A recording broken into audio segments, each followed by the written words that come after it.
નમસ્કાર વિદ્યાર્થી મિત્રો, આજે આપણે ભણીશું પાઠ 1 પત્ર એવં ડાયરી।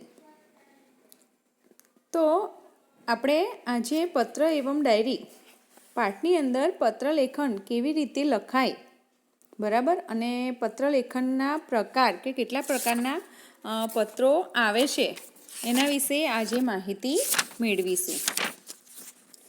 तो दूर बसे अपने संबंधियों, मित्रों, परिवारजनों तथा कभी कभी विभिन्न अधिकारियों को पत्र लिखने की आवश्यकता रहती है। पत्रों के द्वारा हम अपनी बात अत्यंत सुगमता से उन तक पहुंचा सकते हैं।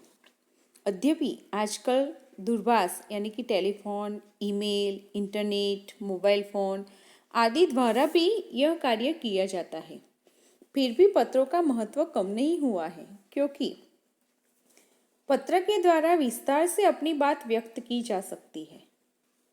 पत्र के द्वारा विचारों को प्रेषित करना अन्य साधनों की अपेक्षा सस्ता है।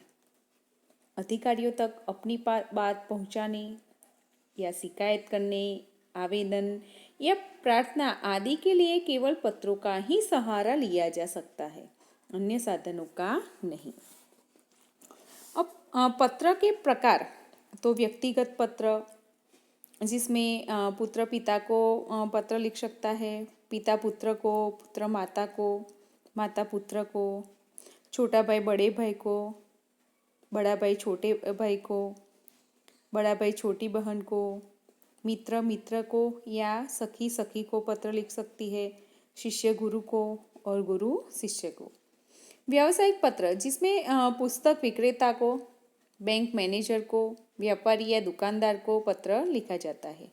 कार्यालयीन पत्र जिसमें किसी विभाग के अधिकारी को, समाचार पत्र के संपादक को पत्र लिखा जाता है। और प्रार्थना पत्र जो प्रधानाचार्य को या किसी अधिकारी को लिखा जाता है। तो इस प्रकार व्यक्तिगत पत्र में अपने परिवारजनों और मित्रों को लिखे जाते हैं व्यक्तिगत पत्र। ऐसे कार्यालयी पत्र अधिकारियों और उनमें संबंधित मामलों में शिकायत करने के लिए लिखे जाते हैं। और व्यावसायिक पत्र किसी व्यापारी से उनसे संबंधित वस्तु मंगाने के लिए किए जाते हैं। तो पत्र लेखन में पहले तो हमें ध्यान देने योग्य महत्वपूर्ण बातें सीख लेनी चाहिए कि पत्र में सबसे ऊपर बाईं ओर, यहाँ पे बाईं ओर आपका पूरा पता और दिनांक लिखें। आपका पूरा पता और दिनांक लिखें। फिर जिसे पत्र लिखना हो उसके लिए बाईं ओर शिष्ट भाषा में संबोधन लिखें। शिष्ट भाषा में आपको क्या लिखना है? संबोधन। संबोधन के बाद पत्र के मुख्य क्लेवर में विषय वस्तु प्रस्तुत करें। और पत्र के अंत में नीचे बाईं ओर पत्र लिखने वाला अपना संबंध और नाम लिखे। यहाँ पे जो दिया गया है कि पत्र लिखने वाले अपना संबंध, यहाँ पे दिया गया है कि मित्र का संबंध और नाम। पत्र में मित्र या सखी या अपने से छोटों के लिए तुम सर्वनाम तथा अपने से बड़ों के लिए आप सर्वनाम का प्रयोग करें। पत्र अधिक लंबा न हो और उनमें आवश्यक बातें ही लिखी जाए। पत्र में बोलचाल की भाषा सरल का प्रयोग करना है। तो वैसे ही यहाँ पे पत्र दिए गए हैं। यहाँ पे पहला है कि निमंत्रण पत्र है कि जन्मदिन के अवसर पर उपस्थित रहने के लिए मित्र को निमंत्रण पत्र। तो यहाँ पे आप देख सकते हो कि जिसने पत्र लिखा है उसने बाईं ओर अपना पूरा पता और यहाँ पे दिनांक लिखा गया है जी। और जिसे पत्र लिखना है उनका नाम है और उनका शिष्ट भाषा में संबोधन है। इसके बाद है जो विषय वस्तु कि किसके लिए लिखा है, तो जन्मदिन के अवसर पर उपस्थित रहने के लिए मित्र को निमंत्रण पत्र है। और पत्र अधिक लंबा न हो, लंबा नहीं है। और पत्र में बोलचाल की भाषा निकट है, बोलचाल की भाषा सरल है। और अंत में नीचे बाईं ओर पत्र लिखने वाला अपना संबंध और अपना नाम लिखा हुआ है। वैसे यहाँ पे दिया गया है दूसरा की बधाई पत्र। किसकी बधाई? तो सालगिरह या जन्मदिन पर बधाई पत्र है, तो वो भी आपको यहाँ पे प्रस्तुत की जा चुकी है।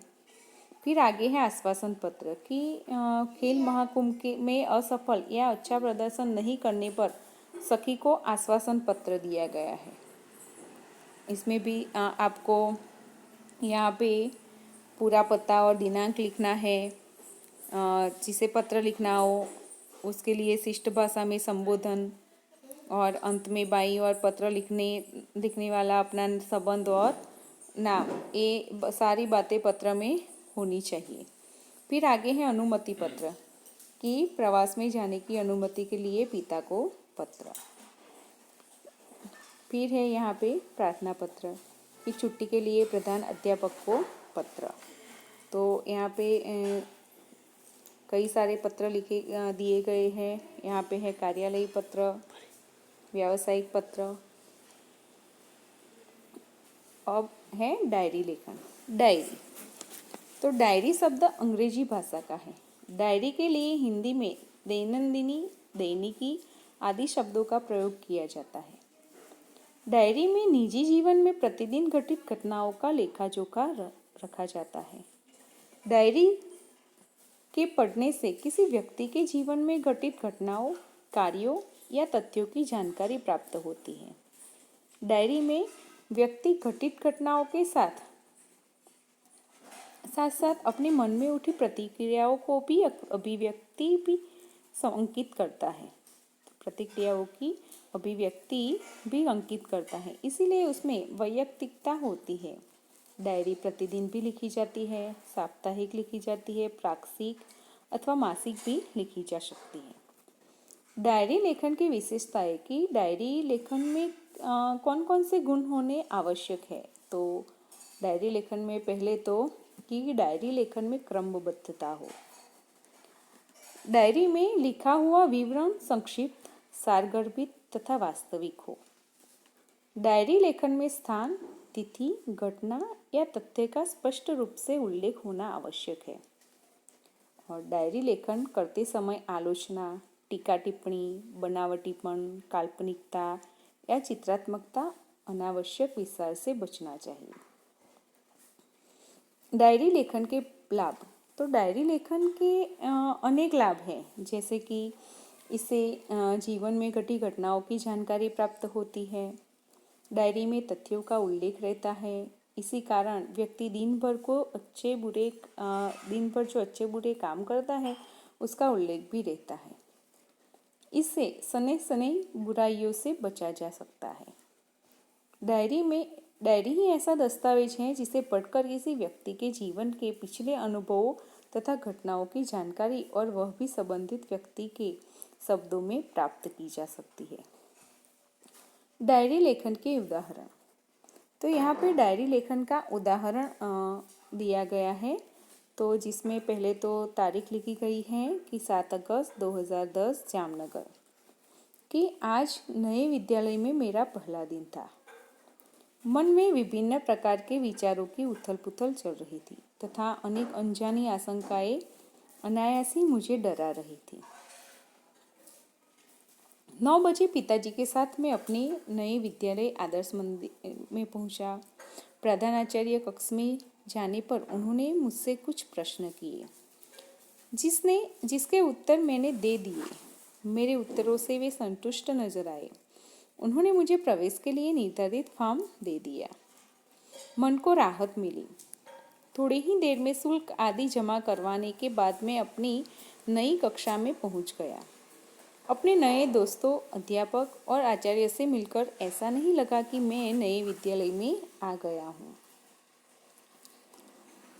और यहाँ पे दूसरा दिया गया है कि वार्षिक परीक्षा के एक दिन पूर्व के अनुभव को अपनी डायरी में लिखिए।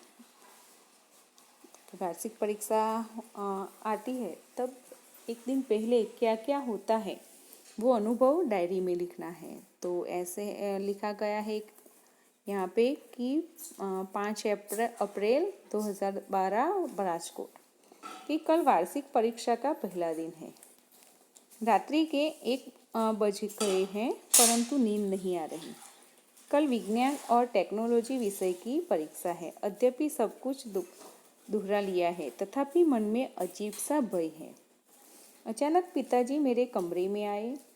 मुझे जगा हुआ देखकर ठाठस बंधाया और बिस्तर पर लेटने को कहा। बत्ती बंद कर दी। बिस्तर पर पड़े पड़े भी नींद नहीं आ रही। पिताजी के चले जाने पर टेबल लैंप जलाया और पुस्तक के पन्ने पुनः पलटने लगा। थोड़ी देर में थककर बिस्तर पर पुनः लेट गया और न जाने कब नींद आ गई। तो वैसे हम अपने अनुभव डायरी लेखन में लिख सकते हैं। तो यहाँ पे अभ्यास दिया गया है जिसमें आपको निम्नलिखित प्रश्न 1 है कि निम्नलिखित विषय के बारे में पत्र लिखना है कि आपने की हुई अपनी यात्रा या प्रवास का वर्णन करते हुए अपने मित्र को पत्र लिखिए। दूसरा है कि बीमारी के अवकाश के लिए कला शिक्षक को पत्र लिखिए। और तीसरा है कि अपने स्कूल की किसी समस्या के बारे में प्रधानाचार्य को पत्र लिखिए। दूसरा है सोचिए और लिखिए कि अगर तुम्हें मोबाइल फ़ोन पर अपने मित्र को एसएमएस द्वारा बधाई संदेश भेजना है तो क्या लिखोगे। अगर आपको अपने मित्र को मोबाइल फ़ोन पर अपने को एसएमएस द्वारा बधाई भेजना है तो क्या लिखोगे, तो वो आपको ही करना है। दूसरा है कि तुमने इस बार छुट्टियों में क्या क्या किया, यह अपने मित्र को कंप्यूटर पर ईमेल द्वारा बताना हो तो क्या लिखोगे। और प्रश्न तीसरा है कि दिए गए प्रशासकीय शब्दों के आधार पर वाक्य बनाइए। तो यहाँ पे शब्द दिए गए हैं अधीक्षक, प्रभारी, आयकर और प्रशासन, इसके हिसाब से वाक्य बनाना है। प्रश्न चौथा है कि डायरी के रूप में लिखिए कि किसी एक पूरे दिन की अपने अनुभव का विवरण। दूसरा है वार्षिकोत्सव में सर्वश्रेष्ठ वक्ता का पुरस्कार मिलने का आपका अनुभव। और तीसरा है कि अपने जीवन का कोई सुखद अनुभव, वो आपको डायरी में अपने हिसाब से लिखना है। यहाँ पे स्वाध्याय दिया गया है कि प्रश्न पहला है कि नीचे दिए गए डायरी के अंश का अपनी मातृभाषा में अनुवाद कीजिए। तो आज दिनांक 10 अगस्त 2011 रात को नींद नहीं आ रही थी, એટલે કે આજે તારીખ 10 ઓગસ્ટ 2011 રાત્રે ઊંઘ આવતી ન હતી। खुशी का ठिकाना न था, એટલે આનંદનો પાર નહોતો। कब सुबह हो जाए इसका इंतज़ार था, क्यारे सवार पड़े तेनी राह जोतो हतो। स्कूल से शहर जाने के आनंद में कल्पना करते करते मुझे नींद आ गई। स्कूलમાંથી પર્યટનમાં જવાના આનંદની कल्पना करता करता मने ऊँघ આવી गई। बड़े सवेरे 4 बजे अलार्म बजा और मम्मी की आवाज़ आई। वહેલી સવારે 4 વાગે એલાર્મ વાગ્યો અને મમ્મીનો અવાજ સંભળાયો। राकेश उठो, 4 बज गए। राकेश उठ, 4 वागी गया। मैं आनंद तथा उत्साह से उठा। हूँ आनंद अने उत्साह थी उठ्यो। मन में डर भी था कि मास्टर जी डांटे नहीं। मन में डर पण हतो कि गुरुजी धमकावे नहीं। स्नानादि संपन्न करके स्कूल पहुंचा। स्नान वगैरह पतावीने स्कूले पहुंच्यो। मन में सब साथी आ पहुंचे थे। बधाए साथियों आवी पहुंचा हता। मास्टर जी ने सबको बस में बैठाया और हम शहर के लिए निकल पड़े। गुरुजीए सौने बस में बेसाड्या અને અમે पर्यटन માટે નીકળી પડ્યા। अब योग्यता विस्तार है कि पत्र में बोलचाल, पत्र के लिए ध्यान में देने योग्य महत्वपूर्ण बातें। तो पत्र में बोलचाल की सरल भाषा का प्रयोग करना चाहिए। पत्र में आवश्यक बातें ही लिखनी चाहिए। पत्र अधिक लंबा नहीं होना चाहिए। और मित्र या सखी के लिए तुम सर्वनाम का तथा बड़ों के लिए आप सर्वनाम का प्रयोग करना चाहिए। पत्र में सबसे ऊपर बाईं ओर अपना पूरा पता और तारीख लिखनी चाहिए। बाईं ओर पत्र जिसे लिखना हो उसको शिष्ट भाषा में संबोधन करना चाहिए। इसके बाद अभिवादन करना चाहिए। इसके बाद पत्र के क्लेवर में मुख्य विषय को अभिव्यक्त करना चाहिए। और पत्र समाप्त होने पर नीचे बाईं ओर पत्र लिखने वाले का संबंध और नाम लिखना चाहिए। यहाँ संबोधन, अभिवादन आदि की तालिका दी गई है कि यहाँ पे है कि पहला है पत्र का प्रकार। तो पहला पत्र है व्यक्तिगत पत्र है। तो संबंध, यहाँ पे संबंध दिया गया है अभिवादन संबंधी शब्द, पत्र की समाप्ति पर लिखी जाने वाली शब्दावली। तो पुत्र पिता को पत्र लिखता है तो क्या लिखेगा? पूज्य या पूजनीय पिताजी। और पत्र के अंत में आपका आज्ञाकारी पुत्र। पिता पुत्र को पत्र लिखता है तो क्या लिखेगा? प्रिय और पुत्र का नाम, अथवा आयुष्मान, और आयुष्मान लिख के पुत्र का नाम, और अंत में तुम्हारा शुभचिंतक या तुम्हारा शुभेच्छु। पुत्र माता को लिखती है पत्र तो पूज्य, या पुत्र माता को पत्र लिखता है तो पूज्य या पूजनीय माताजी ऐसे अभिवादन करेगा। और अंत में आपका आज्ञाकारी पुत्र ऐसा लिख के अपना नाम लिखेगा। जब माता पुत्र को पत्र लिखती है तो प्रिय, आयुष्मान ऐसे करके नाम लिख के लिखती है, और अंत में तुम्हारी माता या तुम्हारी शुभचिंतक। छोटा भाई बड़े भाई को पत्र लिखता हो तो उसका अभिवादन कैसे करेगा? आदरणीय भाई। और आपका स्नेहाकांक्षी या स्नेहभाजन। बड़ा भाई छोटे भाई को पत्र लिखेगा तो क्या लिखेगा? तो प्रिय लिख के उनका नाम, या चिरंजीव लिख के नाम, और अंत में तुम्हारा शुभचिंतक या शुभेच्छु। हाँ, अथवा अभिवादन में आयुष्मान भी लिख सकता है।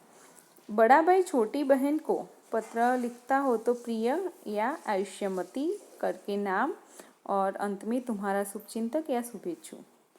मित्र मित्र को पत्र लिखता हो तो प्रिय लिख के नाम लिखेगा, और अंत में अभिन्न हृदय या तुम्हारा मित्र या तुम्हारी सखी या तुम्हारा शुभचिंतक लिखेगा। शिष्य गुरु को लिखेगा तो पूजनीय या श्रद्धेय गुरु जी, और अंत में आपका आज्ञाकारी शिष्य, आपका स्नेहभाजन।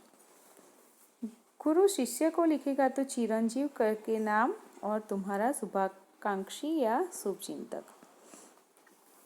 दूसरा है पत्र का प्रकार की व्यावसायिक पत्र। तो पुस्तक विक्रेता को क्या लिखेगा? महोदय, और अंत में भवदीय।